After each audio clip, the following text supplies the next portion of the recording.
Pintu teater 1 telah dibuka.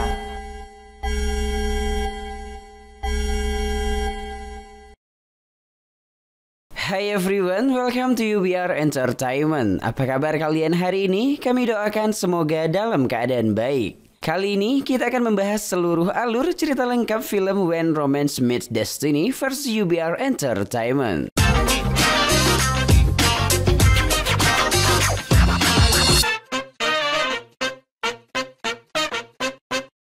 Pada tahun 1997, seorang pria pemalu bernama Gwang Sik sedang memperhatikan seorang gadis yang baru saja masuk kuliah. Gadis yang ditaksirnya ini bernama Yoon Kyung. Suatu ketika, Gwang Sik berniat untuk menyatakan perasaannya kepada Yoon Kyung. Namun karena dirinya yang kaku, tertutup, Gwang Sik pun mengurungkan niatnya itu. Hal itu ia tahan selama berbulan-bulan, hingga usianya menginjak 20 tahun. Dan pada saat kegiatan Kemah Bakti Mahasiswa, Gwang Sik kembali ingin mengungkapkan perasaannya lewat lagu. Dan kembali gagal. Seolah takdir berkata lain, malam itu temannya yang lebih dulu menembak Yoon Kyung.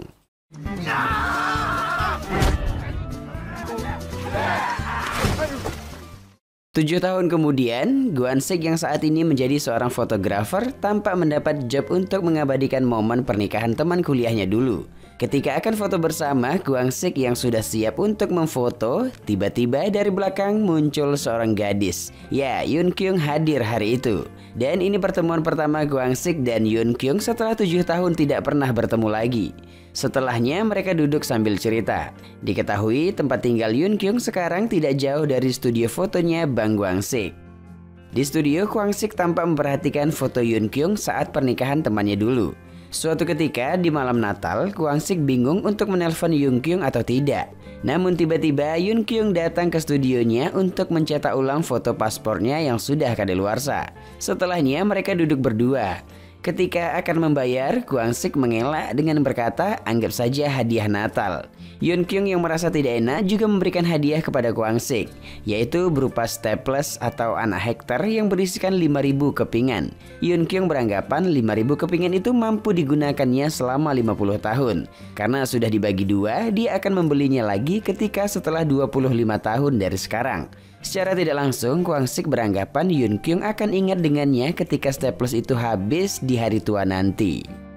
Kemudian mereka melanjutkan obrolan di sebuah bar. Di sana Yoon Kyung asik cerita tentang masa lalu mereka. Dari cerita itu, Yoon Kyung dulunya selalu memperhatikan Gwang Sik. Dan dari cerita itu juga, Gwang Sik sampai saat ini masih menyimpan perasaan kepada Yoon Kyung. 영화 보는 여자애들도 맨날 바뀌고. 너랑 보기 위해서였다. Asik cerita, tiba-tiba datang asisten Gwang Sik bernama Il Wung untuk mengantarkan foto Yoon Kyung. Gwang Sik yang merasa terganggu, mereka kemudian melanjutkan ke tempat karaoke. Di perjalanan pulang, mereka kembali cerita tentang masa lalu. Ternyata dulu saat mengantarkan Yoon Kyung pulang, mereka saling memperhatikan satu sama lain.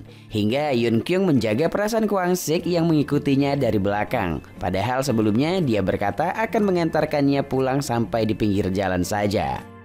Kembali ke masa kini, setibanya di rumah Yoon Kyung, Gwang Sik memberanikan diri untuk mencium Yoon Kyung. Namun lagi dan lagi, karena Gwang Sik yang kaku, dia tidak jadi menciumnya. Padahal Mbak Yoon Kyung sudah menunggu. Suatu hari, Gwang Sik melihat adiknya bernama Gwang Tae sedang menghektar kertas dengan begitu banyaknya. Hingga saat berdebat dengan Il Wung, Gwang Tae menggunakan hektar itu. Tentu saja Gwang Sik yang melihat staples terbuang sia-sia dengan segera mengambilnya. Secara itu kan hadiah dari Yoon Kyung. Suatu hari di musim salju, Gwang Sik dan asistennya mendapat job untuk memfoto pasangan di tumpukan salju. Setelahnya, Il Wung menanyakan apakah Gwang Sik suka dengan Yoon Kyung. Namun Gwang Sik berkata kalau dia menganggap Yoon Kyung sebagai adik.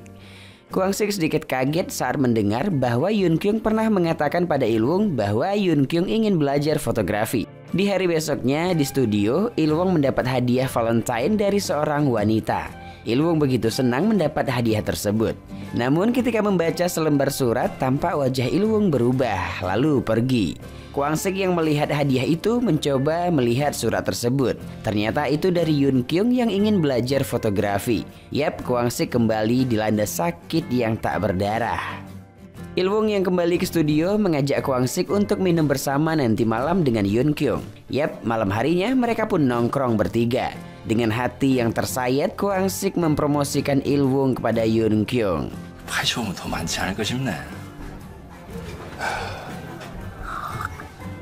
Setelah selesai, Kwang Sik pulang seorang diri dengan hati yang tampak sok tegar. Esok harinya, Kwang Sik yang sok tegar membuatnya demam hari itu. Setelah disuap sarapan oleh adiknya, Kwang Sik mengambil handphonenya yang mati. Ketika hidup, terdapat pesan masuk dari Yoon Kyung yang mengatakan Kwang Sik aneh. Mendapat pesan itu, malamnya Kwang Sik menghampiri Yoon Kyung di rumahnya. Ketika mau memencet bel, terdengar suara pria di dalam rumah. Dengan segera, Kwang Sik bersembunyi.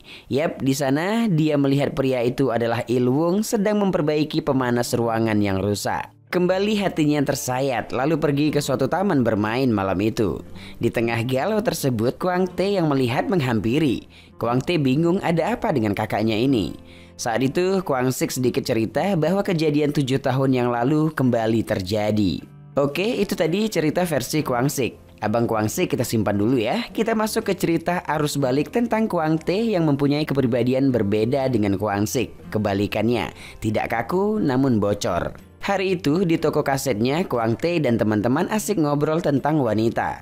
Tak lama, tiba-tiba tokonya dilempari batu oleh seorang wanita yang diputuskan oleh Kwang Tae. Diketahui Kwang Tae yang belak-belakan dengan gampang mendapatkan seorang wanita. Setelah dapat apa yang dia mau, habis itu dicampakkannya. Ya, begitulah dia. Suatu hari di acara lomba maraton, Kwang Tae melihat target baru, seorang wanita bernama Kyung Jae. Saat lari santai, Kwang Tae so asik mendekati wanita itu, hingga sok-sokan mau menunggu Kyung Jae di garis finish. Namun fakta yang terjadi, dia berada di urutan terakhir dan hampir saja muntah. Yap, setelahnya kita dibawa pada esok hari. Di dalam bus, Kwang Tae melihat Kyung Jae di sebuah restoran, lalu dengan segera menghentikan bus tersebut, kemudian menyusul Kyung Jae. Yap, setibanya di sana, Kwang Tae kembali dengan so asiknya ngajak Kyung Jae ngobrol. Ketika akan pulang, Kyung Jae memberikan kartu namanya yang merupakan seorang seniman penjilid buku. Yap, suatu ketika di tengah sibuknya Kyung Jae bekerja, tiba-tiba Kwang Tae datang menghampiri dengan membawa buku yang begitu tebalnya supaya dijilid oleh Kyung Jae. Tak lama, Kwang Tae yang gerusukan berusaha mendekati Kyung Jae. Dengan trik yang dia punya, akhirnya ciuman pertama berhasil dilakukan. Setelahnya di suatu hari, Kwang Tae dan Ilwung ke supermarket untuk beli minum.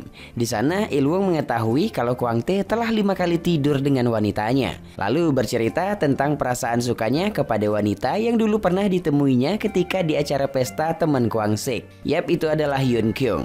Kemudian scene beralih di hari Valentine. Saat ini Kwang Tae berada di motel dengan Kyung Jae. Ya, mereka kembali berdebat perihal jumlah Kyung Jae tidur dengan pria. Mendengar jumlah itu, Kwang Tae tampak kesal. Di perjalanan pulang dengan membawa hadiah Valentine dari Kyung Jae, Kwang Tae yang mabuk tak sengaja melihat seorang wanita membawa hadiah berdiri tepat di depan studio sang kakak, Kwang Sik. Ya, wanita itu adalah Yoon Kyung yang ingin memberi hadiah kepada Kwang Sik. Namun karena sudah tutup, Yoon Kyung menitipkan hadiah itu ke Kwang Tae. Setibanya di toko, Kwang Tae memberikan hadiah itu kepada Ilwung, yang mana seharusnya hadiah itu untuk Kwang Sik. Esok harinya, Kwang Tae menanyakan tentang hubungan Ilwung dengan teman kakaknya itu, hingga memberi trik agar bisa tidur dengan wanita incarannya Ilwung, si Yoon Kyung, dengan merusakkan pemanas ruangan. Yap, mendengar itu, Ilwung segera beraksi. Di suatu hari, Kwang Tae nonton bioskop bersama Kyung Jae. Setelahnya, mereka kembali untuk tidur. Ketika selesai ngecas baterainya, Kwang Tae terdiam mendengar perkataan Kyung Jae bahwa Kwang Tae tidak pernah mencintai Kyung Jae. Kyung Jae yang sepertinya sudah jatuh hati memutuskan untuk mengakhiri hubungan dengan Kwang Tae. Kwang Tae kemudian pergi. Di perjalanan, Kwang Tae melihat kakaknya Kwang Sik sedang galau di suatu taman bermain. Yap, di taman bermain ini, Kwang Tae yang tahu kegalauan kakaknya karena wanita yang dicintainya Yoon Kyung sudah berada di pelukan pria lain. Dia mencoba menenangkan sang kakak. Di obrolan akhir mereka diketahui kakak beradik ini sama sekali tidak pernah mengatakan aku cinta padamu pada siapapun. Nah, dapat diartikan mereka mempunyai masalah yang sama. Di satu sisi Kwang Tae menemukan wanita yang dianggap sangat dia cintai, namun tidak berani untuk mengutarakannya. Di sisi lain Kwang Sik yang belak-belakan dengan gampang mendekati wanita, namun tidak pernah merasakan perasaan yang namanya cinta, melainkan hanya untuk senang-senang. Oke, kita kembali ke cerita secara umum. 3 bulan kemudian, Kwang Sik dan Kwang Tae mengunjungi pemakaman ayah dan ibu mereka.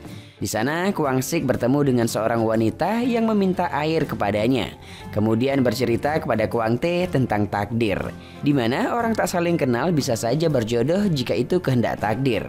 Kwang Sik mengibaratkan itu kepada wanita yang ditemuinya tadi, seolah berharap dia berjodoh dengan wanita itu. Di malam harinya, Kwang Tae pergi ke karaoke dengan Il-wung. Ada Yoon Kyung juga di sana. Dalam keadaan mabuk, Kwang Tae pergi ke suatu tempat menggunakan taksi. Yap, ternyata Kwang Tae mengunjungi apartemen Kyung Jae. Seperti biasa, Kwang Tae ngajak ngobrol dengan so asiknya. Mengetahui kalau Kyung Jae akan ikut lomba maraton lagi, Kwang Tae mengatakan akan mencapai garis finish, lalu membuat alarm kapan lomba itu diadakan. Setelahnya, Kyung Jae menyuruh Kwang Tae untuk pergi karena dia sedang menunggu seseorang. Yap, dengan berat hati Kwang Tae pun keluar. Di lobi, Kwang Tae berpapasan dengan seorang pria, lalu menunggu di luar sembari melihat ke arah kamar Kyung Jae. Ketika lampu kamar Kyung Jae mati, dengan hati yang membara, Kwang Tae menghampiri lalu menggedor pintu ruangan Kyung Jae. Dari belakangnya, tiba-tiba Kyung Jae menegur, "Aku di sini, ngapain kau?" Mereka kemudian berdebat di dalam kamar. Dari sana kelihatan kalau Kwang Tae cemburu. Dia pun heran kok bisa secemburu ini. Selanjutnya, Kwang Tae yang mau ngajak balikan ditolak oleh Kyung Jae dengan mengatakan, "Sorry bang, aku tidak mempunyai kenangan apapun denganmu." Ya, mendengar itu, Kwang Tae pun pergi dengan perasaan hancur. Di lobi, tiba-tiba dia tumbang setelah menabrak pintu. Di setengah kesadarannya itu, Kwang Tae teringat dengan perkataan Yoon Kyung saat malam Valentine dulu, bahwa hadiah yang dibawanya itu untuk kakaknya, Kwang Sik. Pagi harinya dengan rasa yang bersalah, Kwang Tae mendatangi kakaknya yang sedang tidur, lalu mengatakan tentang hadiah Valentine yang seharusnya diberikan kepadanya, bukannya kepada Il-wung. Mendengar perkataan adiknya itu, Kwang Sik terbangun. Lalu di malam harinya berusaha untuk merubah takdir. Bertemu dengan Kyung Jae, Kwang Sik berusaha untuk mengatakan tentang di malam Valentine itu. Namun dengan ketidakpercayaannya, Kwang Sik malah menanyakan hal yang di luar dugaan. Hingga membuat Yoon Kyung berpikir ini semua sudah takdir yang harus mereka jalani. Lalu berterima kasih kepada Kwang Sik yang telah dianggapnya sebagai kakak. 친오빠처럼 생각해도 되죠? 오빠 돼달란다. Di malam selanjutnya, Kwang Tae yang sedang nongkrong dikagetkan dengan kabar bahwa Il-wung akan menikah dengan Yoon Kyung. Tentu saja hal itu membuatnya semakin merasa bersalah dengan sang kakak. Il-wung yang mabuk berat tampak setengah sadar. Tak lama Yoon Kyung datang dan duduk di sebelah Il-wung. Melihat itu, Kwang Tae berusaha mengatakan tentang kakaknya yang memendam perasaan kepadanya. Yoon Kyung yang mengerti tidak bisa berbuat apa-apa dan lebih memilih Il-wung yang selalu ada untuknya. Setelahnya, Kwang Tae yang ikutan galau mendapati sebuah buku yang sudah dijilid di suatu loker. Ketika di rumah, Kwang Tae segera membuka buku itu. Melihat gambar film yang pernah mereka tonton, Kwang Tae segera mengambil kaset film itu lalu menontonnya. Dan berakhir membuatnya menangis. 끝났다 가자. 울었냐? Sementara di sisi lain, tampak Kwang Sik dengan galau berat membuang anak hektar dengan begitu banyaknya. Beberapa hari kemudian, pernikahan Yoon Kyung dan Il-wung dilakukan. Kwang Sik yang menghilang hadir pada hari itu, lalu menyanyikan sebuah lagu kenangan di hari bahagia wanita pujaan hatinya itu. 어쩌면 나를 그녀를 생각하고 그리워하는 바보짓들 지금. Ketika akan pergi, semua dibuat kaget karena alarm Kwang Tae, di mana alarm untuk ikut lomba maraton dengan Kyung Jae. Yap, dengan segera dia pun meluncur dan langsung ikut berlari hari itu. Namun di garis finish, Kwang Tae tak menemukan Kyung Jae. Malam harinya, Kwang Sik yang galau tak sengaja bertemu kembali dengan sosok wanita yang ditemuinya di pemakaman yang waktu itu. Dan karena suatu kejadian, mereka menjadi dekat. Di sisi lain, Kwang Tae yang juga galau tak kunjung bertemu dengan Kyung Jae. Dan karena suatu tragedi membuatnya bertemu lagi dengan Kyung Jae. Yap, dengan begitu cerita pun selesai. Sebuah film dengan judul When Romance Meets Destiny. Film yang bergenre komedi romantis ini disutradarai oleh Kim Yeon Suk dan dibintangi oleh Kim Joo Hyuk, Bong Tae Kyu, Lee Yo Won, dan Jung Kyung Ho. Cerita yang disajikan begitu menarik karena latar belakang dua karakter yang berbeda untuk satu tujuan yang sama. Dikemas dengan gaya komedi konyol khas Korea, film ini menyuguhkan pesan-pesan romantis implisit yang dapat ditangkap bagi penonton yang jeli. Emang sih ya kesannya konyol, namun di dalam film terdapat beberapa adegan yang mempunyai makna yang begitu dalam. Seluruh pemeran utama dalam memerankan karakter di dalam film mampu membuat penonton terhanyut ke dalam suasana. Cerita tentang kehidupan percintaan sederhana ini disajikan dengan cara yang unik. Dan karena itulah di saat kita menontonnya, kita dituntut untuk terus fokus karena kalau tidak, kita akan menganggap film ini terkesan biasa saja. Film tentang perasaan dan komedi emang biasa, namun alur yang disuguhkan membuat kita kaget karena di luar dugaan. Dari film ini kita belajar bahwa dalam hidup cobalah untuk berani mengambil resiko. Karena apapun yang akan terjadi itu merupakan jalan yang terbaik untuk kita. Dan kalau kita tidak mencoba, kita tidak akan pernah tahu hasilnya bagaimana. Yap, bisa dibilang nasib seseorang tergantung bagaimana seseorang itu sendiri. Bagi kalian yang ada masalah tentang cinta, coba deh buat nonton film ini. Mana tahu ada kesamaan dari dua tokoh tersebut. Dan akan tahu nantinya bagaimana menyikapinya. Dan masuk pada penilaian, Biro Perfilman UBR Media memberikan rating film When Romance Meets Destiny 7,1. Like dan share ke teman-teman tersayangmu agar mereka juga ikutan nonton film keren ini. Dan jangan lupa subscribe channel UBR Entertainment. Kamsahamnida, bye-bye.